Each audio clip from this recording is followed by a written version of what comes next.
We're now into the knockout stage at the London Chess Classic 2013, and day 4 was quarter-finals day.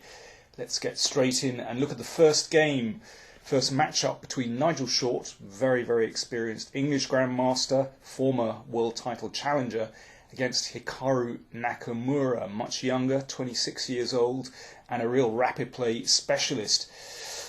Short was finding the pressure hard to take, and under a pretty severe time pressure, he fell behind in this game, and you can see that Nakamura has the advantage of rook over bishop, but Short does have this protected pass pawn here, just 2 steps away from the queening square. Let's see how Nakamura dealt with this. First of all, he improved the position of his rook. So now White's king is cut off here, can't cross over. And now Nakamura can bring his king up the board. And he did this. Basically, Short can only wait here. He has no really constructive plan. And Black's king comes over. If the pawn advances, of course, then you can just move the king and the rook scoops up. And now Black's king enters the position. This is very unpleasant for White. And now a really nice move from Nakamura. After this, the bishop has big problems. If it comes back here, then a check, and Black's king comes in, and it won't be long before Black just simply takes this pawn. And otherwise, yeah, bishop here is also disastrous with this check. Again, the king will come in, or king here, and this is awful. You just take this pawn off. So Short decided to give up his pride and joy, that strong passed pawn, in order to give his bishop room along this diagonal, because he had to stay here on this diagonal to prevent Black's king marching over. So how does Black make progress? Well, Hikaru found a very nice idea. He advanced his g-pawn. Let's take a look and see what happened. Pawn to g5. Of course, White has to exchange off because this pawn is on prise. So all the pawns came off. And now there's a threat to play pawn to f4. And this is decisive. If the king steps aside, then Black's king comes in, and that's the end of the show. So Short tried this, but anyway, the pawn advancement, now the switch of the rook, threatening a deadly check here, and it's over. And the pawn advanced, and here Nigel Short resigned. So this was the first game of the 2-game quarter-final matchup. In the second game, Short needed to win, but Hikaru Nakamura stayed very solid and managed to draw. So Nakamura goes through into the semis. Next up, Anand against Kramnik. So just to repeat, they each of these matches, 2 games are played. In the first of these games, Anand and Kramnik drew. Fairly even struggle. And this second game also looked as though it was drifting towards a draw. You can see it's symmetrical pawns. Even the pieces look very similar. But Kramnik played more accurately in the opening. And actually here is starting to gain the initiative. Now, what's the difference between the 2 positions? Well, I think Black's rooks are better placed than White's. And, well, the real problem, White's king is still in the middle of the board. So that means that Black is kind of starting the middle game before White, while White is still in the opening. You know, if White had a move here to castle, he might be okay, but it was Kramnik's move, and he started this initiative on the queen side, and it's hard for White to cope with this when the king is still in the middle. So, and exchanged off. And now, for example, if he takes this pawn, then, well, there are very interesting possibilities. For example, bishop here check, and if this is taken, then the queen checks, and you'll play queen takes bishop, and the king won't be able to escape from the middle. Nice tactics. So Anand castled. But this is not simple, because not only must White deal with this strong knight on the queen side, but these bishops are very nicely placed, and there could well be some kind of attack on the king after Black takes on f3. So Anand came back and played bishop to e2 to protect that knight. But now Kramnik found a very nice idea. Now here he would like to play the rook down to attack queen and bishop. But then the queen comes up to protect and white survives.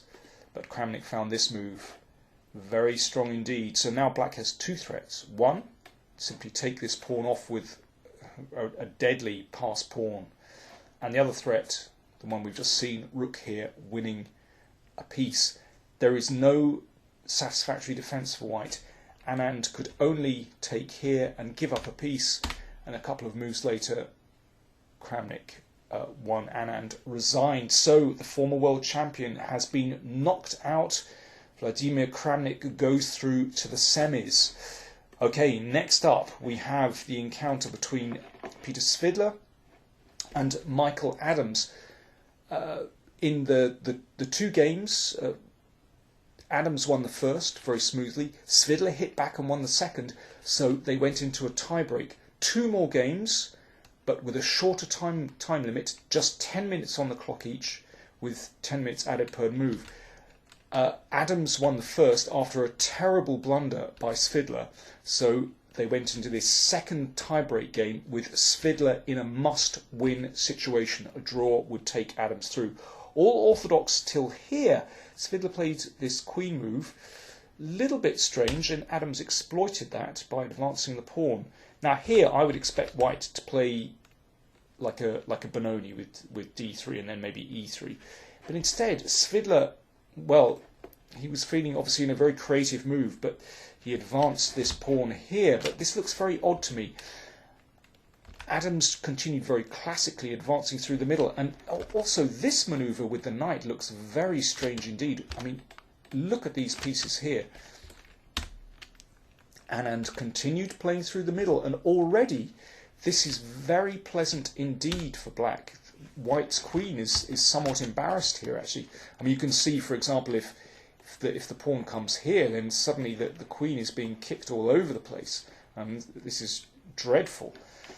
So, a3 from Svidler. The queen anyway loses time. The knight came back, and now disaster for white. He's simply losing this pawn on c5. So Svidler gave it away, but of course he's now just a pawn down, and also black's piece is looking very good. Svidler tried to counterattack on the king side, but this was met very effectively by Adams, blocking. This is basically just like a King's Indian with colours reversed, but Adams is a pawn up, and white's pieces are terribly placed. You can see if this knight moves, then black's knight comes in on this beautiful square here. So Svidler down on material and lousy position, and he was also down on time as well. Adams playing so coolly.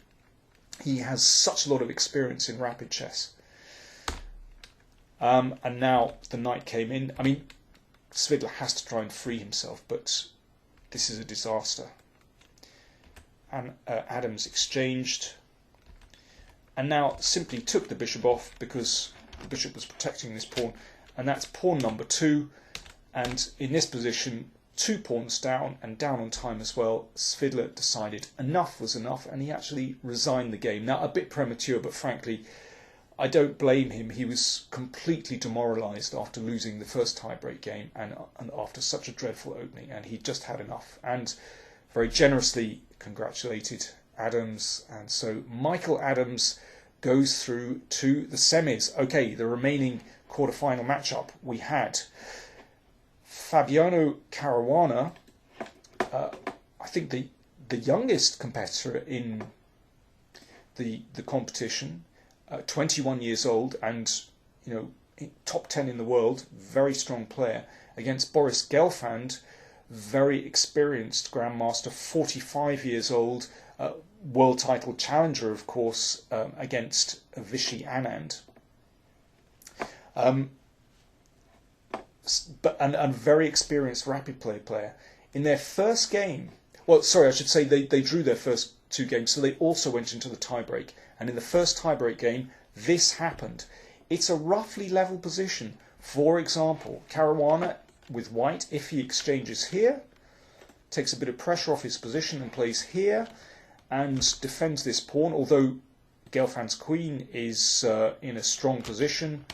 Well, it seems to me that that white is holding here. I mean, this potentially is a strong pass pawn, but this is also a good knight. Looks roughly even. Instead, Karamaneh made a terrible blunder. Rook here, hoping to shut out the queen, hoping to exchange pieces into an endgame, but simply knight here, forking queen and rook, and that was the end of the game, because after rook takes queen, there's another fork. Knights are such tricky pieces, particularly in this short time control. Very hard to control this piece. And this wins material, and here Karamaneh understandably resigned. The trick is you just exchange rooks, and then with rook against knight, very easy win. So going into the second tiebreak game, Karamaneh was in a must-win situation. Gelfand had a very good opening, but things got rather unclear.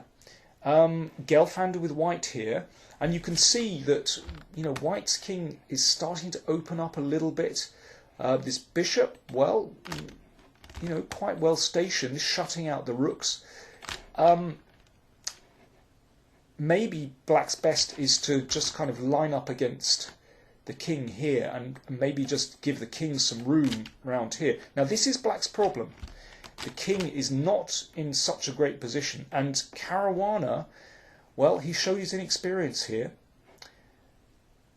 He took this pawn. Now he's hoping to lunge in with the queen, but Gelfand had this under control. First of all, he gave a check, and the king doesn't have great cover here. Remember, if it's a draw, then Gelfand would go through, and basically Gelfand can just keep checking here. For example, here he keeps checking, and if the king goes up the board, this would be horrible, because then queen takes pawn check, and white is in control. You can see the knight will be able to snap off this weak pawn here. So Karamaneh's problem is that it's very difficult to escape these checks, but a draw would not suit him. So Karamaneh went on a kind of suicide run with his king, desperately playing for a win, but it completely rebounded, because in this position Gelfand had the presence of mind to just take his time, invest a minute or so, and find this winning sacrifice. And now there is no way out. King has to protect the queen. Now the rook comes in check, and now it's all over. Not so difficult to win this one. It's very straightforward. And now queen c7. In this position, Karamaneh resigned. If the king comes back, then we have the classic laser beams checkmate.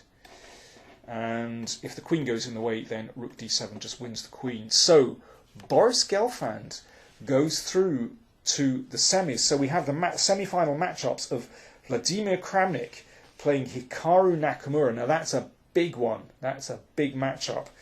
The experienced Kramnik against the rapid play specialist Nakamura, and Boris Gelfand playing against Michael Adams. Now, they first played each other over 25 years ago, and they've played each other so many times, but both of them real rapid play specialists, so that'll be interesting.